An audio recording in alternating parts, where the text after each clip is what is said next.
राधे राधे प्रिय दर्शकों, स्वागत है आप सभी का शुभ मुहूर्त के यूट्यूब चैनल पर। इस वीडियो में जानते हैं प्रदोष व्रत की कथा। चलिए शुरू करते हैं। हर माह आने वाला प्रदोष व्रत भगवान शिव की कृपा पाने का सबसे बड़ा दिन होता है। शुक्रवार को पड़ने वाले व्रत को शुक्र प्रदोष व्रत कहते हैं।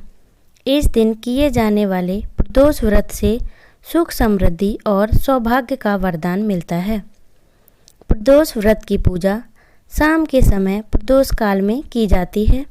यह प्रदोष सूर्यास्त से लगभग 1 घंटा पहले का समय होता है, जो प्रदोष काल कहलाता है। धार्मिक ग्रंथों के अनुसार प्रदोष व्रत करने से भगवान शिव शंकर की पूर्ण कृपा प्राप्त की जाती है।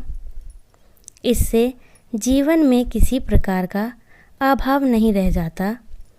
इतना ही नहीं, समस्त आर्थिक संकटों का समाधान करके प्रदोष व्रत अवश्य करना चाहिए। समाधान करने के लिए प्रदोष व्रत अवश्य करना चाहिए। इस व्रत के प्रभाव से हर तरह के रोग दूर होकर बीमारियों पर होने वाले खर्च में कमी आती है। भगवान शिव को ज्ञान और मोक्ष का दाता माना जाता है। अतः अध्यात्म की राह पर चलने वालों को प्रदोष व्रत अवश्य करना चाहिए। शुक्र प्रदोष व्रत की कथा।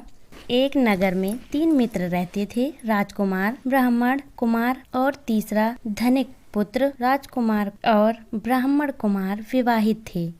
धनिक पुत्र का भी विवाह हो गया था, लेकिन गौना शेष था। एक दिन तीनों मित्र स्त्रियों की चर्चा कर रहे थे।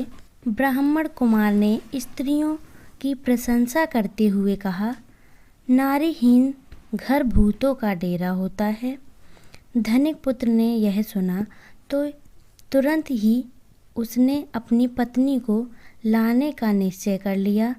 तब धनिक पुत्र के माता पिता ने समझाया कि अभी शुक्र देवता डूबे हुए हैं, ऐसे में बहू बेटियों को उनके घर से विदा करवाना शुभ नहीं माना जाता। लेकिन धनिक पुत्र ने एक नहीं सुनी और ससुराल पहुंच गया।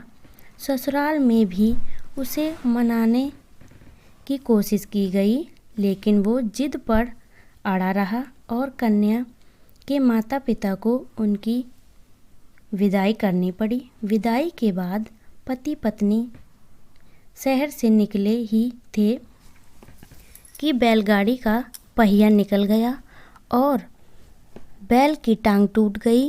दोनों को चोट लगी, लेकिन फिर भी वो चलते रहे। कुछ दूर जाने पर उनका पाला डाकुओं से पड़ा, जो उनका धन लूटकर ले गए। दोनों घर पहुँचे। वहाँ धनिक पुत्र को सांप ने डस लिया। उसके पिता ने वैद्य को बुलाया तो वैद्य ने बताया कि वो 3 दिन में मर जाएगा। जब ब्राह्मण कुमार को यह खबर मिली तो वो धनिक पुत्र के पास पहुंचा और उसके माता पिता को शुक्र प्रदोष व्रत करने की सलाह दी और कहा कि इसे पत्नी सहित वापस ससुराल भेज दें। धनिक ने ब्राह्मण कुमार की बात मानी और ससुराल पहुंच गया, जहां उसकी हालत ठीक होती गई।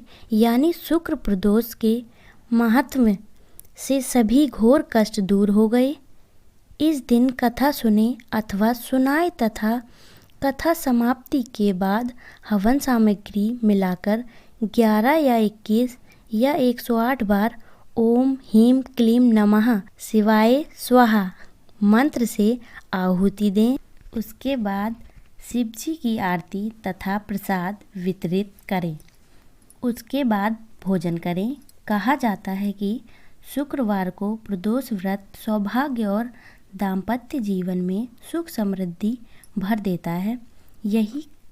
यही कारण है कि आज के प्रदोष व्रत का काफ़ी खास माना रहा है। शुक्रवार के दिन पड़ने वाले इस प्रदोष व्रत से सुख समृद्धि मिलती है।